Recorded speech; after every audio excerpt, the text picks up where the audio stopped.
What up, my guys? It's your boy. Gonna go over a lot of things about Season 6, how I like it, the patch notes, and just general overview of the whole thing. Everything that I'm gonna be going over is from the post on Reddit by Steak Molder, capital S. If it weren't for them, I probably wouldn't be able to do this because they have such a detailed post. I just kind of wanted to go over everything. First thing we're going to go over is Rampart. Ramya Parek is a 21-year-old British Indian, blue-collar, private business owner who just needs a big gun and a backpack full of scrap metal to get by in the dangerous Wild West of the Outlands. Parek brings her modded shield and knowledge of heavy weapons such as Sheila, and that's the minigun. Her passive is a modded loader which increases magazine size and faster reloads when you use LMGs and the minigun.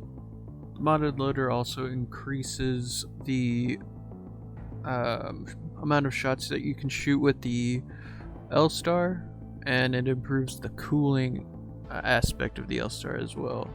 Her tactical is amped cover, which is the half walls that she can build, and she can make a max of 5 amped walls in total, and she gives a slight damage boost to outgoing shots through the wall. Her ultimate is the minigun Sheila, and her max is 3 miniguns can be deployed at one time. So if she gets her ultimate back within that time, you can have a max of 3, which is crazy. And then we're gonna go over the new weapon, the Vault, the Apex Predator Killer, which is crazy. It has probably the best recoil pattern I've seen in the game, other than the Season 1 R301, which is insane. At least for now, it doesn't have sideways or horizontal recoil pattern. It just goes straight up and down, so it's a super easy counter. The new crafting system is the next one, and I don't know if you guys have ever used the crafting system, but basically how it works is you have these 3 tanks, or 4 tanks I guess, or 2 tanks, whichever one. They're gonna spawn around the crafting station, and you're gonna grab one of those, and I think every one of them has 25 crafting materials, and it's gonna look like a blue shiny liquid. And you can go to extended supply bins. They give you 5 crafting material as well. Whenever you get there, they have a weekly, a daily, and a permanent loot pool that you can choose from. And this also helps, like, if you want to level up your Evo points. Like, let's say you have 200 left in a blue armor to get to the purple, right? So you can do that twice and get to that purple. You can basically, if you have enough crafting points, and I think it's only like 45 crafting points that you need 90 points to just get to a purple. And you don't even need to fight to get those. You can just go around and see supply bins or get them from the tanks, but it's kind of risky because a lot of people like camping, or they like staying close by to see if anybody's going to take them, so be careful. It's kind of a big risk because there's no cover, but if you got a rampart, you can put some walls for you and your teammates, and it'll be worth it. And the reason why I say that it's going to be risky, because sometimes they drop down like care packages, so the announcer will actually tell you whenever a new one's coming in, and you and your team can go. Even late game, they're super helpful for weapons, ammo, or just leveling up that Evo. If you've had the white Evo the entire time and you can't find anything, it's super helpful, and it's changing the entire meta. The next thing on the list is going to be the new changes to the actual Evo shields. So it's going to mean that the armors are completely different, and they're going to take down, I think, 25 health. So gold armor gives you 175, red armor gives you 200, so that's the only way that you can get up to 200, and you know, so on and so on. We're gonna move on and go to the hollow sprays, which is the new emote, and it's gonna have like a little picture of everybody, and it's gonna say one of their lines. I think it's pretty cool. I thought it was gonna be a really big, you know, cheap kind of cover, because you can just throw one down, and it does kind of give your position away, but like if they're not looking at you, you can I thought maybe you could duck behind it and throw them off, but it really doesn't do it. It doesn't do that much. Like you can pretty much see through it if you're trying to get another team. It doesn't really do too much. It's kind of I think it's basically for finishers. Like if you're about to win a match and some guy is down and he has that self-res, you can throw that down and, you know, make him regret his life. It's pretty cool seeing like different ways that you can express yourself on this season. So you have a couple new skins: the Bloodhound Road Warrior, Supersonic G7, and more weapon charms and stuff. Of course, we have the new quests, which are gonna look like, I've already had a couple of comic strips, and they're pretty nice. I'm not gonna put them up because I think that's gonna pretty much ruin it for you guys. The artwork is really nice, and it's not going to be all in black and white and stuff. It goes really in depth into the background of the characters, because you can kind of see like who they are and like how they would interact really with each other, and that's kind of cool.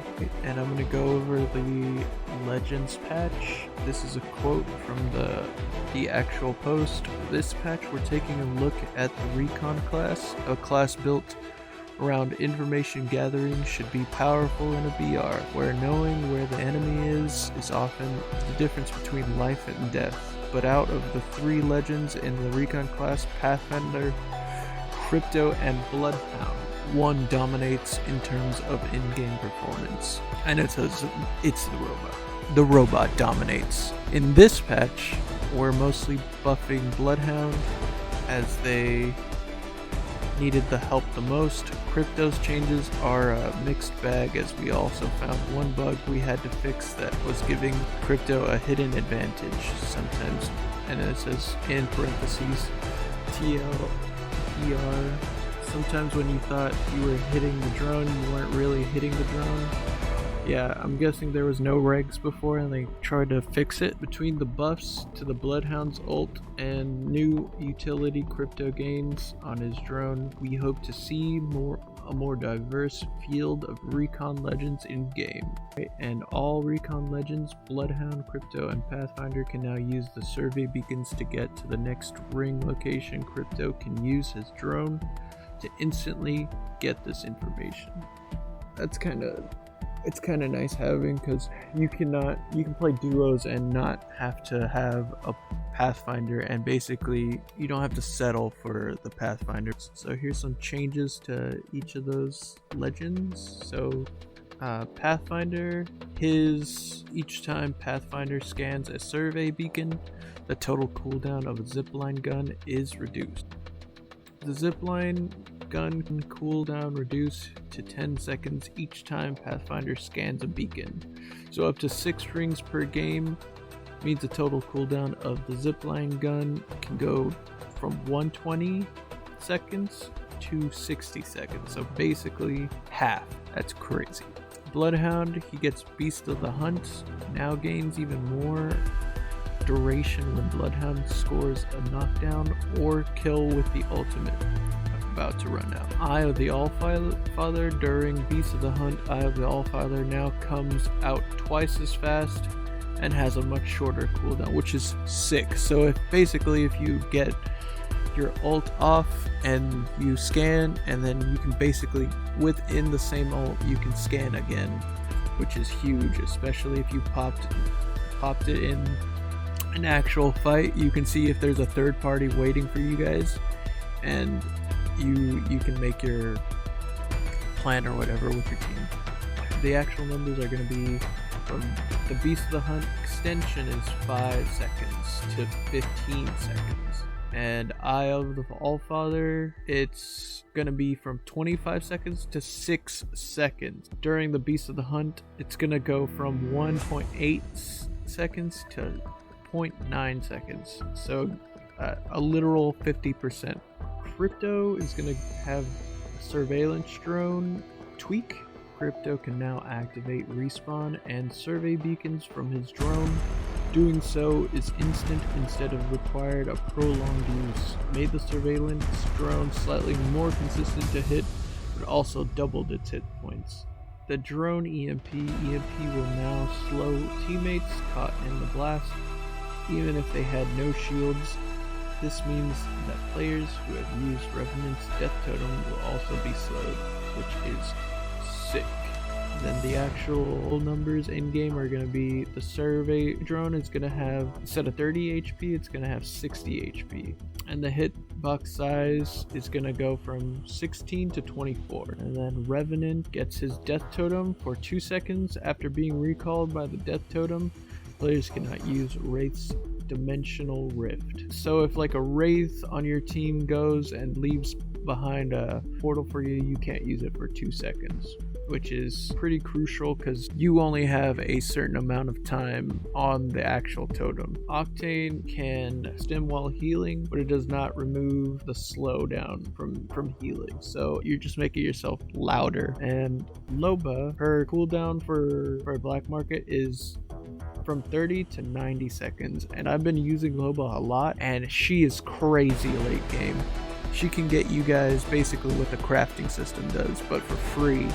The only thing is that it's super loud whenever it goes off. Gibraltar defensive bombardment increases from 3 minutes to 4.5 minutes, which is a pretty good nerf on that because overall he is pretty strong, and that bombardment can kill you if you're not in the right spot. Like if it had just started, you already took damage, you're basically dead if you're still in the middle of it. And Bangalore's Rolling Thunder decreased cooldown from 4.5 minutes to 3 minutes. Watson is gonna get her interception pylon.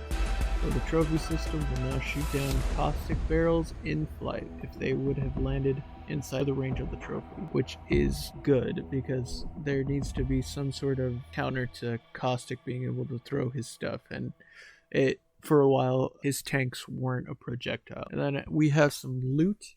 They added extended energy mags, and the turbocharger hop-up is back, which is an insane add because that means that you can use that on the Devotion because it is back on the floor. The precision choke is removed from the loot pool and it's integrated into the triple take, which means it's just already there on it. You can switch between those just like the R301 and the Hemlock. You can switch between fire rate, and the R99 is put into the supply drop basically. They actually did some buffs on the R99. It increased from 11 damage to 12 damage, increased mag size to 32, and the ammo reserve is going to be 160. Back to the Devotion. Devotion has a clip size reduced back to its original values, so 36 regular, 40 white, 44 blue, and 48 purple. And here are the things that they swapped. They removed the DMR, Hemlock, Spitfire, EVA 8, and RE45, and they added Devotion, Mastiff, Triple Take, Flatline, and Volt. They updated sniper ammo, increased pickup size from 8 to 12, increased stack size from 16 to 24, energy ammo, reduced ammo picked up from 30 to 20. Weapon updates, you have the Hemlock reduced vertical recoil in burst mode, and slightly reducing recoil and pattern on second and third shot, so first burst kicks less, which is good. Burst mode time between bursts 0.32 to 0.28. The triple take buff increases fire rate from 1.25 to 1.4. Increased mag size from 5 reg, 6 white, 7 blue, and 8 purple to 6 regular, 7 white, 8 purple, or 8 blue, and 9 purple. The Peacekeeper built the choke pop-up into the weapon by default, and you can select fire to enable or disable the choke. Spitfire improves recoil controllability as if it needed it.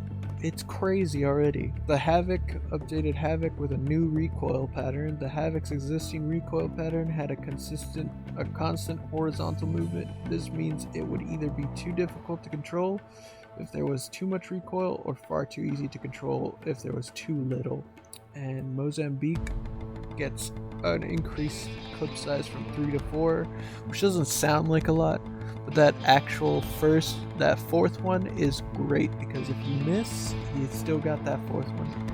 P2020, you get increased damage from 13 to 15, decreased hammer point damage multiplier from 2.7 to 2.35, and this is going to give the hammer point P2020 damage unchanged in most scenarios. Increased mag size for the P2020. It's going to be 10 red, 13 white, 15 blue, 18 purple, and that's going to be changed to 12 regular, 14 white, 16 blue, and 18 purple. Sentinel is only requires one shield cell to charge if the player has the gold armor. And Prowler, slightly reduce vertical recoil in burst mode, increase horizontal recoil in auto mode. The quality of life changes are going to be supply drop weapons are now heirloom tier red to avoid confusion with fully kitted weapons, which will remain gold. World's Edge received performance improvements, especially around the tree, the dome, and skyhook looking towards the center of the map. Alterations were made to the ring to prevent late zones from centering on unplayable terrain and reduce the predictability of the zone's pull. And we have a lot of bug fixes. So Bangalore fixed an issue with the La Contrina and killing machine skins, obscuring views when ADS with the hollow 2 times, 2 and 4 times, and 3 times scopes. Fixed an exploit with being able to see through smoke when looking through a chain link fence. Bloodhound fixed an issue with Bloodhound being able to get an additional ult when using Wraith ultimate. And Caustic fixed an issue with gas traps clipping into mobile respawn beacons. Fixed an issue with Revenant and Pathfinder taking less damage from Nox gas. Crypto fixed an issue video effects show false positive when hitting Crypto's drone. Fixed an issue with Crypto being able to use his drone while using Loba's black market. Fixed an issue with EMP not destroying Loba's black market. Did a geopass to help prevent Crypto's drone from clipping into walls. Gibraltar fixed an issue with the airstrike markers sometimes appearing inside buildings. Loba fixed an issue with Loba's black market not being pingable. Fixed an issue with enemies getting teleported with Loba when they melee into her whenever she teleports. Mirage fixed an issue with decoy flying rapidly across the ground when player takes control of it before a jump tower or geyser. Fixed decoys not looking natural when using a zipline. Fixed decoys getting launched into air while players enter Wraith's portal. Fixed Mirage's decoys would sometimes not deploy while skydiving. Octane, they fixed jump pads disappearing when they placed on ordinances. Fixed an issue where jump pads disappearing when placed under loot ticks. And Pathfinder, it just says hello.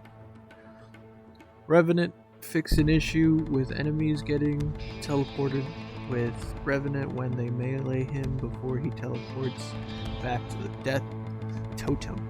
Wraith fixed an issue with Wraith's portals pushing players beneath geography when a death box is on the other end. Fixed an issue with Wraith's tactical losing velocity when pressing the fire button during the tactical. Fixed an issue with the death totem and portal are too close together, causing players to auto enter a portal upon death totem recall. General fixes are going to be issue with Evo armor doubling the effect of leveling up. This caused some brightness on the screen. Fix an issue with the train killing players when coming out of the Wraith portal on the train. Fixed vertical zip lines not correctly placing players once they get off. Fixed spectator views pinging last pings when swapping through views. Fixed an issue where a knockdown state not eliminating the squad when no one had a gold shield. Fixed an issue where death protection runs out with an active dock medic nearby. Dock would not start healing. We're just gonna go over general views about season 6. So I have been playing since season 1 and I really like everything about season 1. I thought it was basically a perfect season because it was the right amount of time before the LTM came out that you got to explore, you had all these ideas, and now maybe the later seasons weren't as cool as season 1 because it wasn't as new until they added World's Edge, and then World's Edge changed up everything, and now I think season 6 is probably the newest season where you actually feel like it's a completely different game because so many things have been changed and tweaked and modded and taken out of the game and put into the game that it feels honestly like season 1 again. And I think if anybody's gonna get this game, it should be right now, because it's free and you're just, if you have a couple of people trying to look for a new game, this is probably the best game to do it with, especially if you have a squad or a group of people of 3 or 2, because you don't have to wait for that third, or you can just full squad if you wanted to. And the matches are so quick now because the time to knock somebody down is really decreased because of the Evo not giving you that much bonus health anymore. It's going to be great because there's so many ways that you can change your look, and the store has been changed as well. There are new map changes, but I don't want to spoil anything for anybody that's new. I want you guys to go and check it out for yourselves. But yeah, that's gonna do it for me. I hope you guys enjoyed. I hope this was helpful for some of you, especially if you're new to the game. I'm gonna take off now, and I will see you guys in the next video. Thank you guys so much for watching. Bye.